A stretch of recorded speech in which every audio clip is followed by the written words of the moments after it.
their service. There has been issues which has been to the public domain about the degrees and the certificates that he so acquired. One from the university in India, the other one from the University of Nairobi. Several inquiries we have requested that investigations ought to be done so that the matter can be concluded. The leaders we elect, the leaders we have should serve as a good lesson to us. When issues are raised, we request the relevant bodies to swing into action, carry out the relevant and the requisite investigation so that the truth will be known, the truth of the conduct, the truth of their honesty, the truth of their accountability ought to be unearthed. So we have received instructions to request the court to intervene. Justice delayed is justice denied. So for delayed justice of the family, for delayed justice of the parties who have suffered as a result, either direct or indirect, of the person of Mr. Mithika, or to see justice served upon them, we are asking the court, and we have so done, that the court should compel the bodies that are mandated constitutionally to do investigation, to do the prosecution, and also to table enough evidence so that justice at least will be done. Thank you.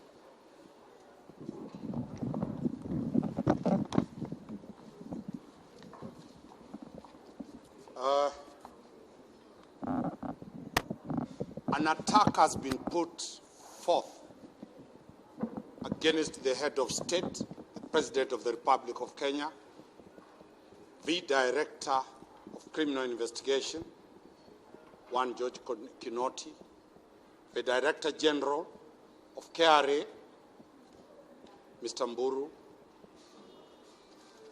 the boss of EACC, Mr. Twahib, that the President has weaponized those independent officers against one political formation, that they are targeting only one sector of the political leaders of this country.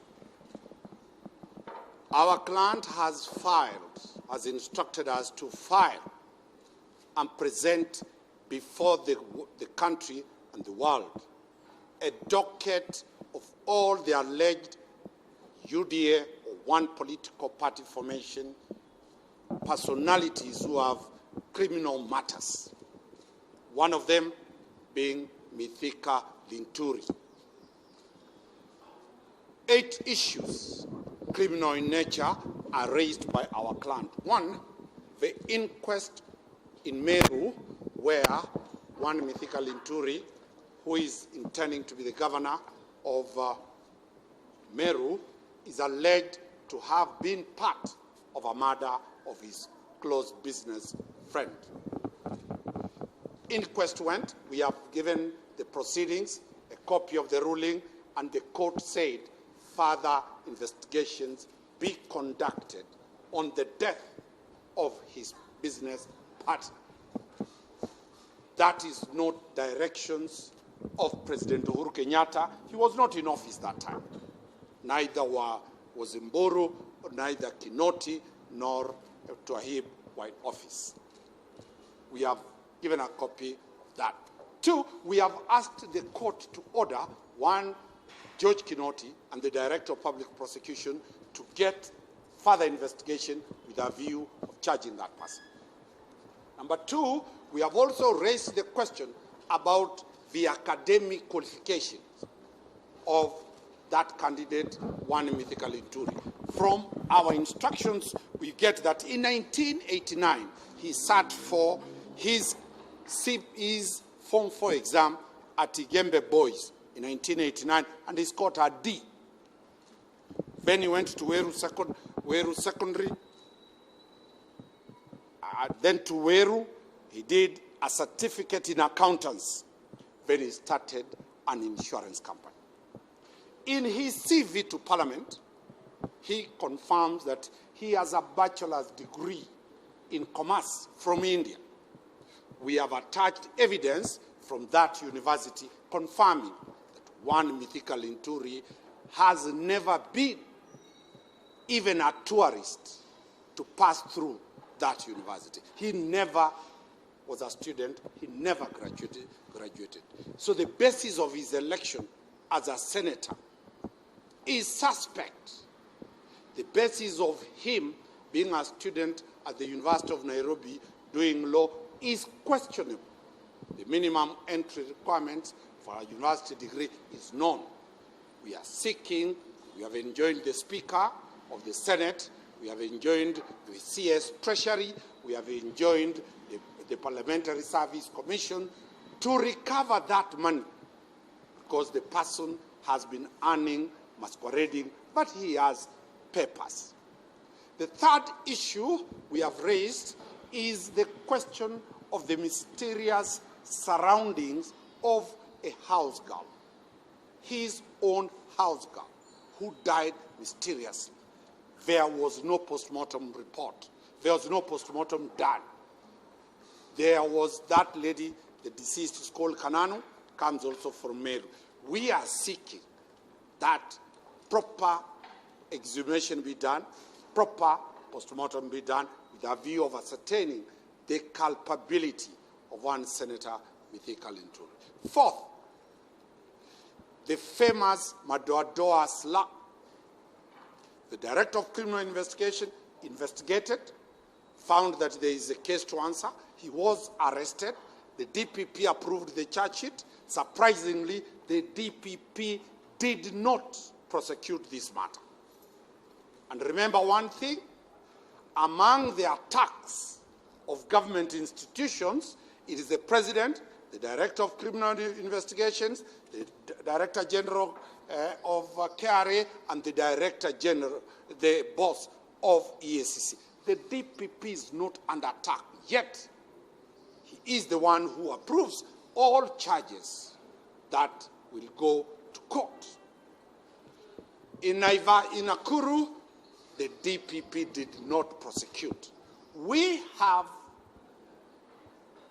filed a letter from the Commission of Cohesion written to the NCAJ complaining of the frustrations they are getting from the Office of the Director of Public Prosecution.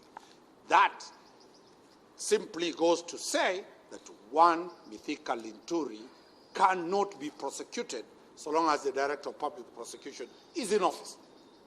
The fifth issue we have raised is the questions of the forgery from the bank, Cooperative Bank, Family Bank, related to his estranged wife, Marianne Kitai. The matter is proceeding on. That is not the President nor Kinoti who is pursuing him. Lastly, we have also raised the question about the bank fraud that is ongoing. Where does the Director of the Criminal Investigation come in? Lastly, there is also investigations of a bank that was broken in Meru, where Mithika Linturi is a major key suspect. Is this not enough ground to show that the man is above the law? He cannot be arrested. He cannot be charged. Lastly, yesterday, the famous Ndishu brothers, the DCI recommended the brothers to be charged. The DPP from nowhere has recommended the two girls also to be charged. This is a serious question of whether our daughters, our women, our girls are going to be safe. Evidently, the girls were sexually molested.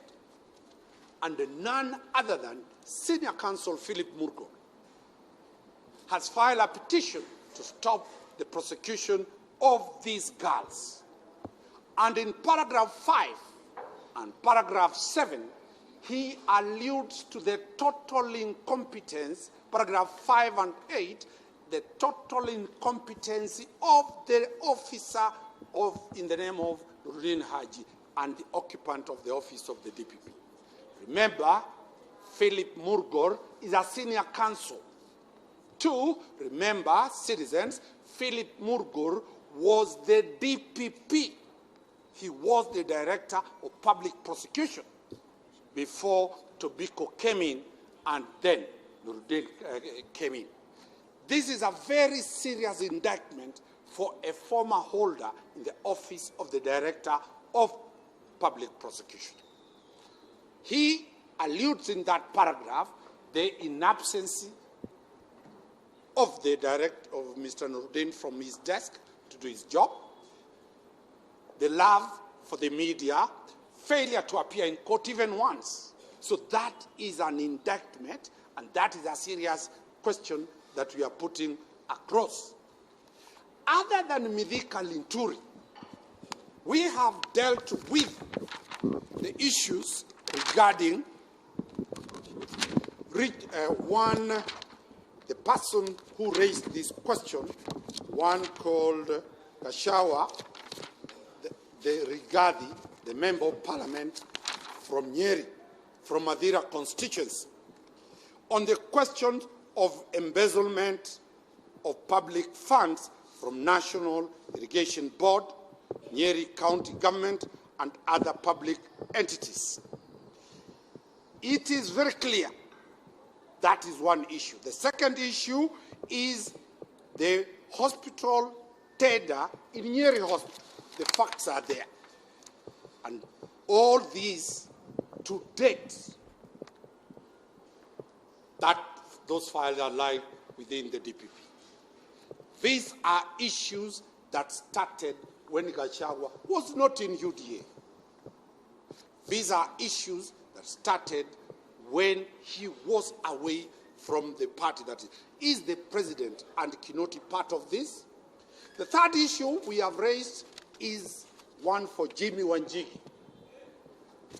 The public is aware about the gun drama, about the forgery of the facts about plot number LR number 1870/11/2000 on General Mathenge issue.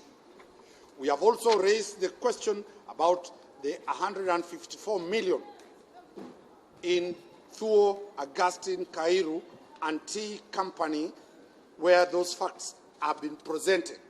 We have also raised issues about the forgery of the deed plans and very many issues regarding Gachagua. Is it President Uhuru Kenyatta involved in this?